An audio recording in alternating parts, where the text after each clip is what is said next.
पहला प्रश्न है, प्रत्यास्थ पुनक्चलन सिद्धांत निम्नलिखित में से किसकी उत्पत्ति की व्याख्या करता है?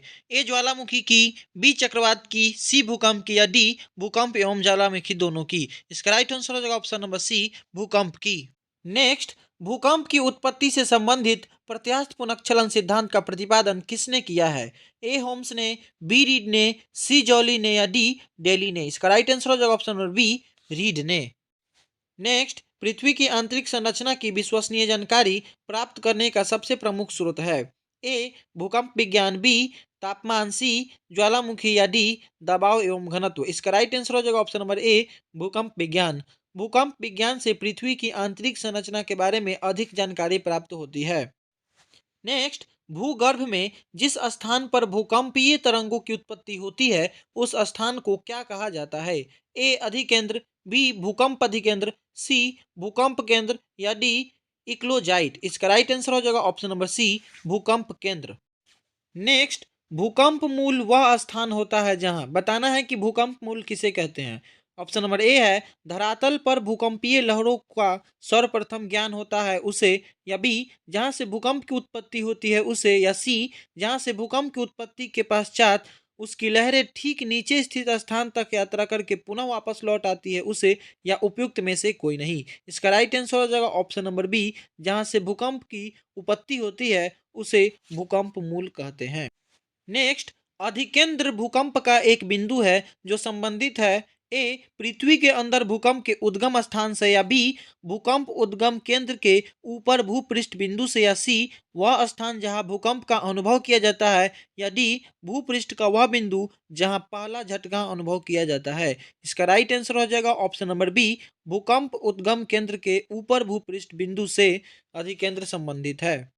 नेक्स्ट, पृथ्वी के सतह पर भूकंप के केंद्र के ठीक ऊपर के बिंदु को क्या कहा जाता है? ए अंतः केंद्र, बी मूल केंद्र, सी उत्केंद्र या डी मध्य केंद्र। इसका राइट आंसर हो जाएगा ऑप्शन नंबर सी, उत्केंद्र। नेक्स्ट, भूकंप में धरातलीय तरंगे होती है। ए गौण तरंगे, बी एल तरंगे, सी प्राथमिक तरंगे या डी प्राथमिक एवं गौण तरंगे। इसका राइट आंसर हो जाएगा ऑप्शन नंबर बी, भूकंप में धरातलीय तरंगे एल तरंगे की होती है। नेक्स्ट, निम्नलिखित में से कौन सी भूकंपीय तरंगे सर्वाधिक क्षति पहुंचाती है? ए प्राथमिक तरंगे, बी द्वितीयक तरंगे, सी दीर्घ पृष्ठीय तरंगे या डी क्षितिजीय तरंगे। इसका राइट आंसर हो जाएगा ऑप्शन नंबर सी, दीर्घ पृष्ठीय तरंगे अत्यधिक क्षति पहुंचाती है। नेक्स्ट, निम्नलिखित में से कौन सा कथन सही नहीं है, यानी गलत कथन को बताना है। ऑप्शन नंबर ए है भूकंप के कारण समान बर्बादी वाले स्थानों को मिलाने वाली रेखा को समभूकंप रेखा कहा जाता है। यह कथन बिल्कुल सही है। दूसरा कथन है समभूकंप रेखा का आकार नियमित होता है। यह कथन गलत है क्योंकि समभूकंप रेखा का आकार जो होता है वह नियमित नहीं अनियमित होता है। तीसरा ऑप्शन है उन स्थानों को मिलाने वाली रेखा जहां भूकंप एक साथ आते हैं सह भूकंप रेखा कहलाती है। यह कथन भी सही है। लास्ट कथन है भूकंपीय तरंगों को अंकित करने वाला यंत्र सिस्मोग्राफ कहलाता है। यह कथन भी सही है। इसमें गलत कथन पूछा है इसलिए इसका राइट आंसर हो जाएगा ऑप्शन नंबर बी। नेक्स्ट, निम्नलिखित में से कौन सा कथन सही नहीं है, यानी इसमें भी गलत कथन को बताना है। पहला ऑप्शन है रिक्टर स्केल भूकंप की तीव्रता मापने का एक यंत्र है। यह बिल्कुल सही है।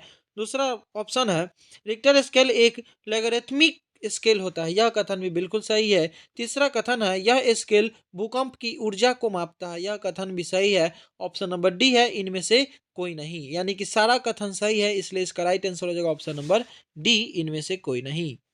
नेक्स्ट, अंतः सागरीय भूकंपों द्वारा उत्पन्न समुद्री लहरों को क्या कहा जाता है? ए सर्क, बी सुनामी, सी स्केल या डी केम। इसका राइट आंसर हो जाएगा ऑप्शन नंबर बी, सुनामी। देखिए, समुद्र के अंदर भूकंप आने से समुद्री लहरें निकलती है जिसे सुनामी का नाम दिया जाता है। नेक्स्ट, सुनामी का मुख्य कारण निम्नलिखित में से कौन है? ए ज्वालामुखी, बी भूकंप, सी चक्रवात या डी प्रति चक्रवात। इसका राइट आंसर हो जाएगा ऑप्शन नंबर बी, भूकंप। भूकंप के कारण ही सुनामी होती है। नेक्स्ट, विश्व के सर्वाधिक लगभग 63% भूकंप निम्न में से किस पेटी में आते हैं? ए परिप्रशांत महासागरीय पेटी में, बी मध्य महाद्वीपीय पेटी में, सी मध्य अटलांटिक पेटी में या डी हिंद महासागरीय पेटी में। इसका राइट आंसर हो जाएगा ऑप्शन नंबर ए, परिप्रशांत महासागरीय पेटी में सबसे अधिक भूकंप आती है। नेक्स्ट, भूकंपों का प्रभाव महाद्वीपीय भागों के अतिरिक्त महासागरीय भागों पर भी पड़ता है और इससे महासागरों में भयंकर लहरें उत्पन्न होती है। इन लहरों को किस नाम से जाना जाता है? ए ज्वार भित्ति, बी सचेस लहरें, सी सदाशिव या डी सुनामी। इसका राइट आंसर हो जाएगा option number D tsunami. Next, tsunami किस भाषा का शब्द है? ए जर्मन, बी पुर्तगाली, सी जापानी या डी चीनी। इसका राइट आंसर हो जाएगा ऑप्शन नंबर सी जापानी। सुनामी एक जापानी भाषा है।